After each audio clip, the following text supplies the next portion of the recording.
What's up, everybody, and welcome to Bios3 Raw TV. Today we're going to do something a little different. We're going to do not story time, not just a regular Raw TV. We're going to do email time. So now what I'm doing is I'm getting a lot of emails, and a lot of them from different countries and stuff too. So those of you that are international watching the Bios3 channel, thank you very much for watching.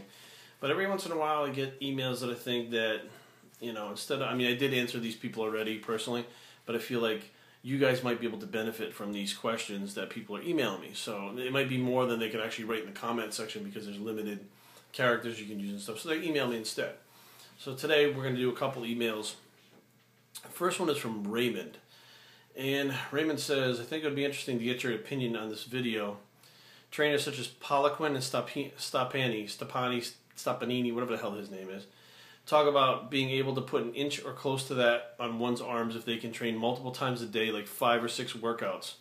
Although they go to say this is a shock treatment, it can only be used once or twice a year. What's your opinion on any validity of this bullshit? Okay, Ray, check it out, and everybody else out there. Now, first of all, Poliquin doesn't have very good arms. I don't know when the last time you guys saw pictures of him. He never had good arms. And Stepani, we just saw him a few weeks ago at the Arnold. My arms are bigger than his, so he doesn't have good arms either. So if this routine worked, why wouldn't they do it to their own arms to have better arms? Okay, here's the big question, first of all. Second of all, I do remember reading, I think it was Tamer El Gundi, and it was like Flex or Muscle Mega International, I think it was. And they did this routine with him, and they put like, an inch and a half on his arms in 24 hours.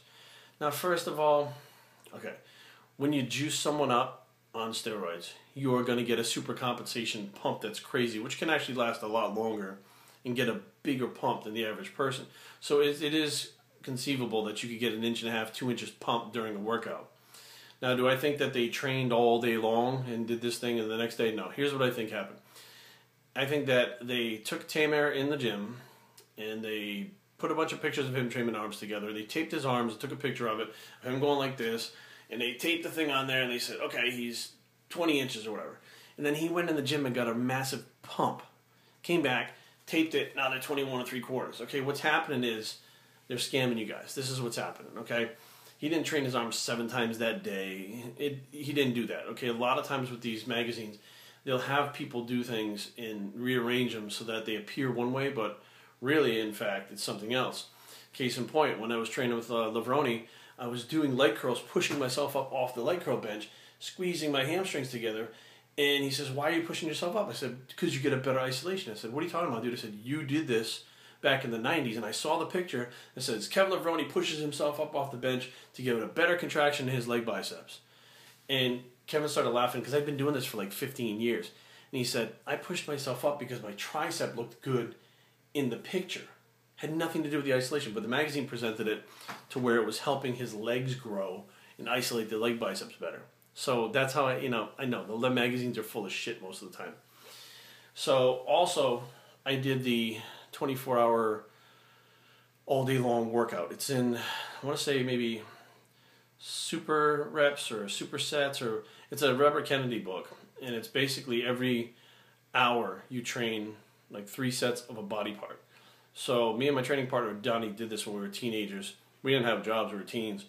And we went to the gym one morning and we did our first, it was like, let's say it was squats at 8 a.m. So we did like 3 sets of squats, as heavy as we could, and then we went upstairs, took a handfuls of amino acids, which they told us to do, and then laid down and took like a nap. Got up like 20 minutes later, shook off the cobwebs, went down, did bench presses. We did this all day long until like 8 o'clock at night. For 4 days I couldn't move. My joints were killing me. It wasn't even the muscles, it was the joints. The joints couldn't recover. The tendons and the connective tissue couldn't recover from workouts like that. So even if you use this as a shock, it's just bullshit. Okay? Excuse me. So Raymond, thanks for the email, and I hope this shed some light on your question as to, whether or not you can add that solid muscle. Muscle takes time. You can get a good pump, and that's all that's happening with that Stepani and Poliquin thing there. This other one, the other email is from Aaron. Aaron says he's got a quick question. He says, does it really make a difference when you take your creatine? He's seen so many conflicting opinions out there on YouTube and the different communities in the fitness community. Some say after your workout with your protein. Some say take it with no protein. Some say take it every morning. does it really make a difference when you take it, as long as you take it every day? And he also says, could you clear this up, and is 5 grams of creatine daily enough?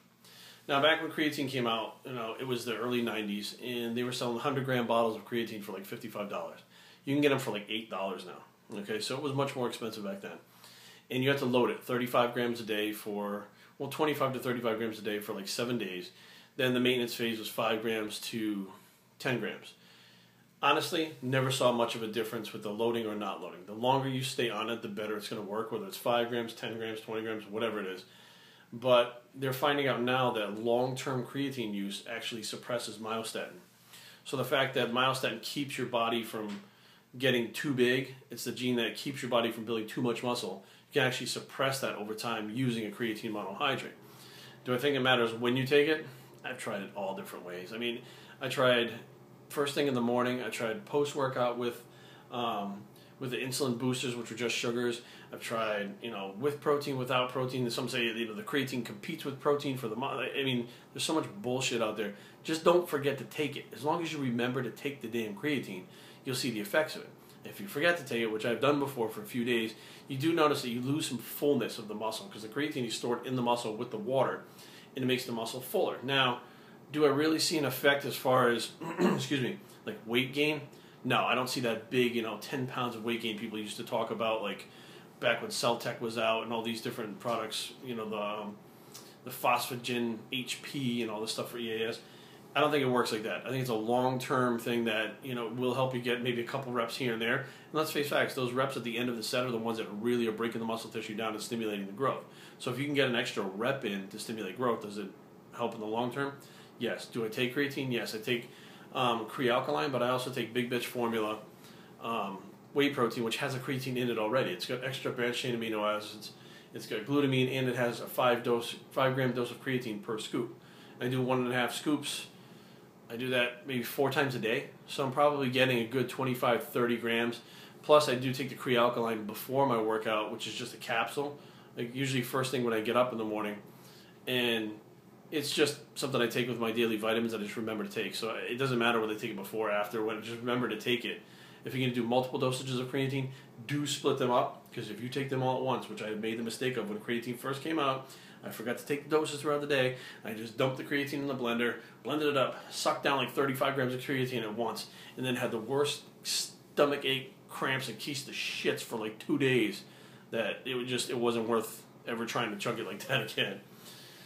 So that's all we got for today, folks. I hope this guy helps you guys out. Thanks to Aaron and Raymond for sending these emails.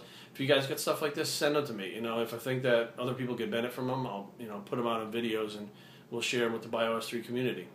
www.bios3training.com is the blog. Bios3training@gmail.com. You guys can link directly from my YouTube page now to my Twitter, Instagram, Facebook, all that stuff. All the social media is on the side of my homepage on YouTube, so you guys can link to all that stuff, the Diet Guy, the Facebook, all that stuff. So we'll see you guys soon, and we're out.